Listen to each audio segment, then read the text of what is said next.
L'auteur évoque une différence entre la justice des hommes et la justice divine, notamment dans les affaires de crimes sexuels.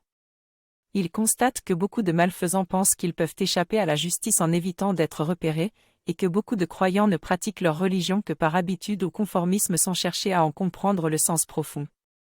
L'auteur avance également que la notion de péché existe, même pour les athées, mais que la punition vient de nous-mêmes car nous sommes tous une partie de Dieu et de l'univers. Il me semble plausible que nous soyons une partie de Dieu et que nous nous punissions nous-mêmes pour nos erreurs passées. La punition n'est pas destinée à faire plus de mal que ce qui a déjà été commis, mais plutôt à effacer le préjudice causé et à demander pardon tacitement à ceux que nous avons offensés. Parfois, cela peut prendre plusieurs vies pour comprendre cette leçon et corriger nos erreurs passées.